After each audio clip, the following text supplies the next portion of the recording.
I'm in a New York state of mind today because this video is about New York. So a lot of people have been asking me to do a New York centric video. I get questions about why I moved to New York, how to move to New York, visiting New York tips. So I decided to make this one video that answers some of those questions. So I'll just start off with telling you why and how I moved to New York. So let's take it back to when I was like 8 years old. I had seen Home Alone 2 and I was like, I gotta move to this place. So I told my mom, my mom asked me when I was little, she said, where do you want to live when you grow up? And I said, I want to live in New York City. And I think at the time, because I was such a kind of determined little child, my mom was probably like, yeah, she probably will live in New York City. So pretty much from then on, I made it my goal to get here. Instead of traveling abroad and doing a bunch of kind of like more like fun things during high school and college, I like worked, I interned.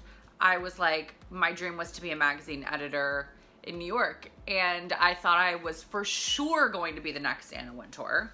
I knew it. In my heart and soul, I believed it. I studied like Broadway singing because I was like, maybe this is a way. Did all the things to try to get to New York. And do I regret not traveling more when I was younger because I was busy doing internships or whatever? No. Like, it was all worth it because I'm sitting right now in my Brooklyn apartment and I've been here for 10 years and it feels so incredibly special that something you believed over 2 decades ago in your little 8-year-old heart comes true. And it's as good as you expected. Truthfully, a lot of the stuff in Home Alone 2 is the only thing that's actually true about Home Alone 2 is the pigeon lady, like super accurate. Like crazy lady with pigeons all over her in the park, that's super accurate. The rest of it, not as much. I moved here in 2007. I lived in Manhattan for a year and then I moved to Brooklyn. I remember this one memory in high school. I came to visit New York and I was here on a show choir trip, aspiring Broadway actress. I was on a show choir trip and the only reason I'd really joined show choir is I heard that they take people to New York on trips. And so we were given some time to kind of have some free time. And everyone kind of could disperse and do what they wanted to do. And most people like did touristy stuff or went to Times Square or went shopping or whatever. I had heard of this magical place called the West Village. And I was like, I must go to the West Village. It looked stunning. And I was just like, I've got to just make this dream come true. So I went to the West Village and all of a sudden I'm there with my little high school self. I think I was a sophomore. And it started to absolutely pour. And I was like, oh shit, what am I gonna do? So there was a cafe. It was this tiny French cafe in the West Village called Tartine. And I looked around and I sat down and I ordered a cappuccino because I thought that's like what people did. And this was kind of before everyone was on their phones all the time because we had like Nokia brick phones, and the most enticing thing you could do is play Snake on your phone. Some of you are probably too young to even know what that is, but so what was so magical is I looked around and everyone was reading or just hanging out, drinking coffee, relaxing, talking to each other. People were in like meetings, but also people were kind of just sitting and taking in this moment. And there was jazz music playing overhead and it was pouring outside. And it was just this moment, you know, and as I looked down at my like cappuccino and my croissant, I was just like, I have to do this forever. Like this has to be my life. That people sit in coffee shops and spend their time and read books, and I found everyone so interesting because I had grown up in a place where at 2 p.m. everyone's at work. Like everyone is at their office. you know, doing their day job. And it was this enlightening thing of being like, there's another way to live. So that was like a huge part of, you know, my decision making. And I remember I had this journal with me that day, and I was writing in the journal, and I had been going to different places and taking a business card from each restaurant or whatever, and I had a mini stapler, and I would staple the card into this moleskin, and I would write down what I liked, because with the intention of when I came back to live there after college, that I would go back to those places and like remember like what I ate. It was such a like sweet moment of realizing, like, now I think back and I'm like, okay, I'm never gonna go to these places probably. But I also wrote in the journal that day, I was like, I have to move to New York City. Like, this is my dream. And I remember just writing in there and just taking in the scene and the day, and you know, of kind of being purposeful about saying like, okay, from here on out, everything I do is with the goal of living in this place. And what was crazy is last year I went back to that exact same cafe and I sat, and it was such a full circle moment for me, because I was like, this is why, like, the magic of this place, the magic of this city, the magic of this neighborhood is still like just as vibrant for me. So that's my getting to New York story. Now that we've covered my getting to New York story, some advice I have if you want to move to New York. I think the thing for me is, I don't have like tangible things like do X, Y, and Z or whatever. I think it's more about managing expectations of how it will be. Like, New York is really hard. Like, it is a hard place to live. Nothing is so easy except for getting like wine delivered at like 2 a.m. Like, there are some things that New York makes easy, but you know, everything takes a little more effort. You know, do you want to go get groceries? Okay, well, you don't just get in your car and go get groceries. Like, do you want to trek and then carry heavy bags home? Do you want to pay extra to get your groceries delivered? Like, you know, and when you're first moving here, often you don't have a ton of money unless you're a little bit older when you move here. So I think that's one thing, is just understanding that things are a little bit more challenging here, and the process of doing anything is just a little tougher. Even getting places, you know, you have to figure out. I look at a map every day. I live inside of a Google map, basically, because, you know, you'd think after 10 years of living here, I'd know how to get everywhere, and I still don't. So it's like, you don't just easily go do things. Everything is a little bit of a process. I would say it is both expensive and cheap. And what I mean by that is things like rent and food and like, yes, things are expensive. It just is. And you are paying a lot of money for a small space.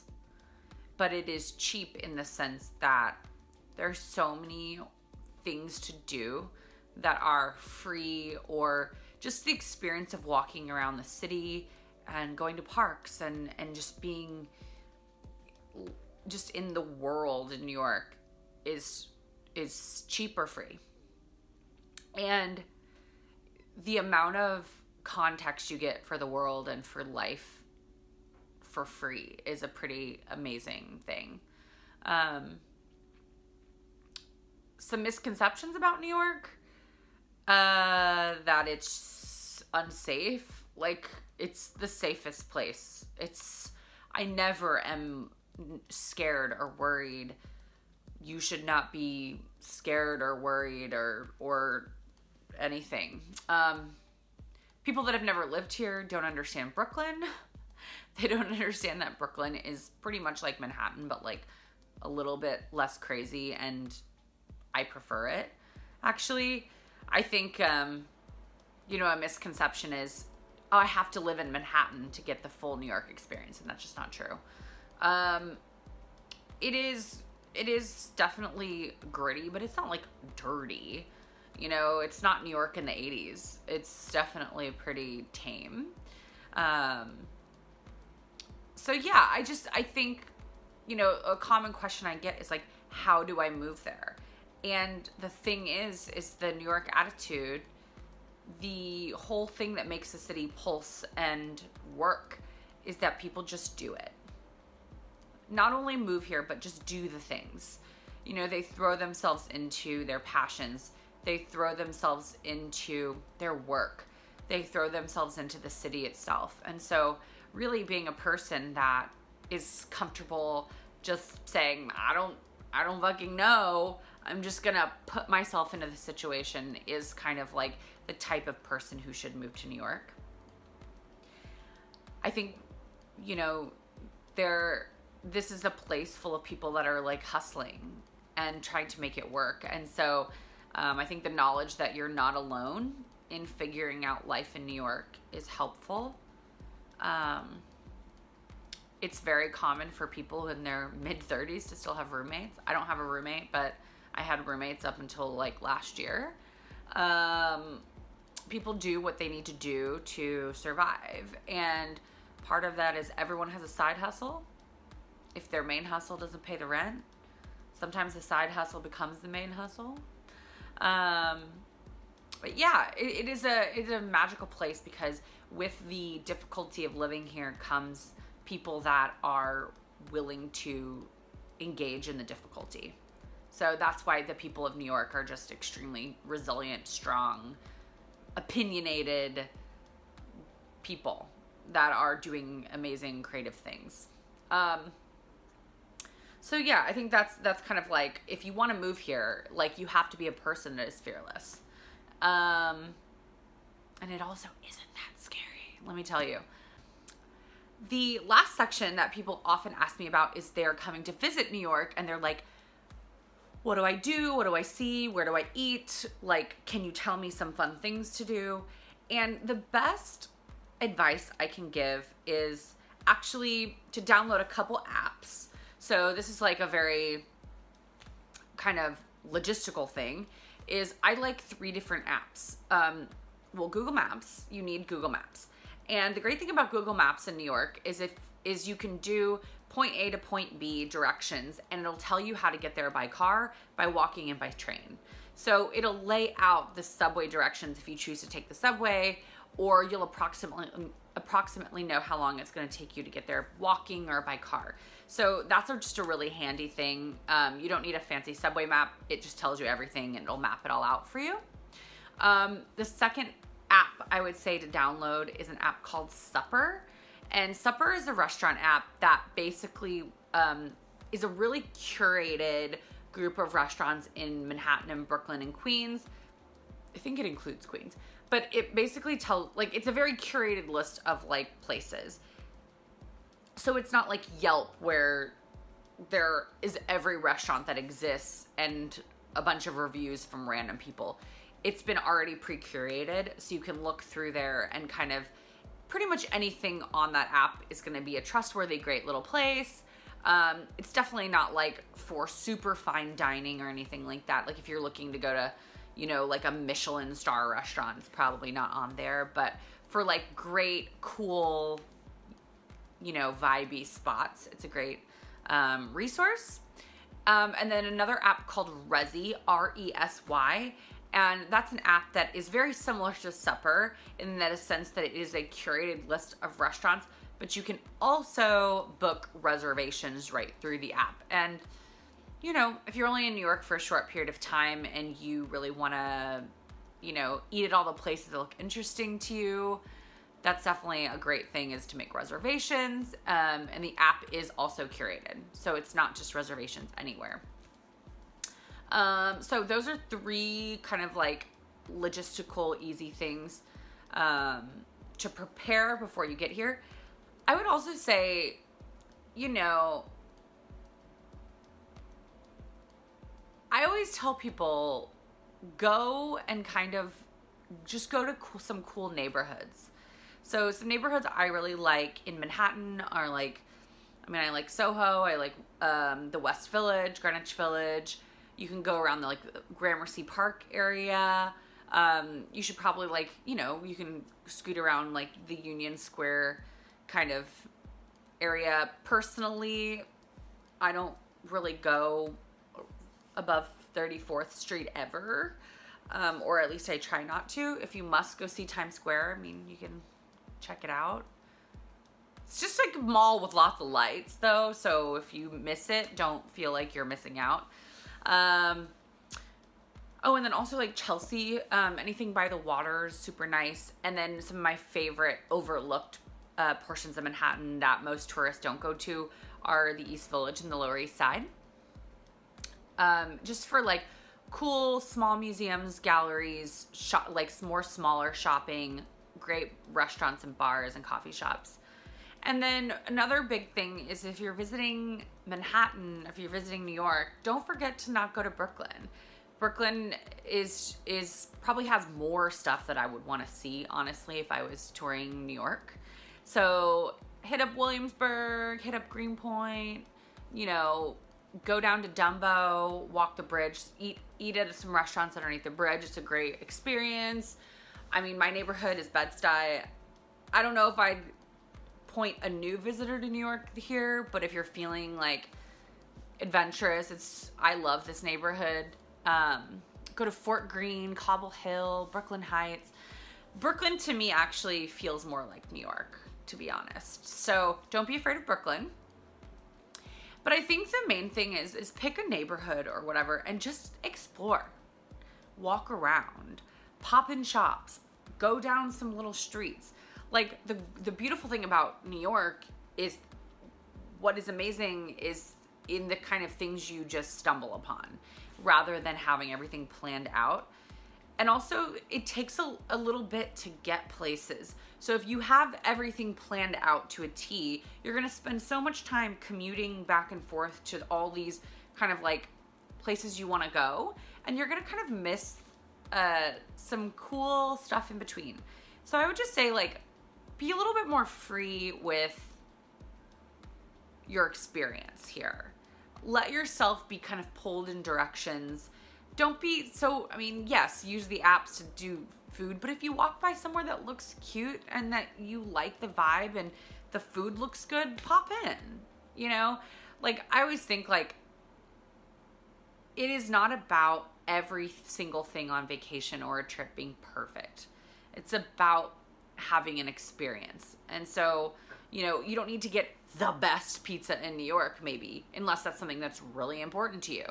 You know, it's like stopping in a neighborhood pizza joint and grabbing a slice, you know, like that is an experience in and of itself. So yeah, I would say that's an important thing, is just like do some minimal planning, do some research. If there's things that you really want to see, you know, make that happen. But like just be a little bit less harsh in your planning. And then if I could recommend one touristy thing to do, there's a lot of touristy things like Statue of Liberty and Rockefeller Center and all that, Times Square, blah, blah, blah. There's one I would recommend that I actually think is a great tourist attraction. It's Ellis Island. And I would actually do a tour because I still remember the first time I toured Ellis Island. I learned so much. I found it so interesting. And because we're in a time that it's in, you know, of a little bit of distress, I think it is important that we connect with how our country was built and how people came to this place. And Ellis Island is a living, breathing record of how people came from all over the world to come to New York.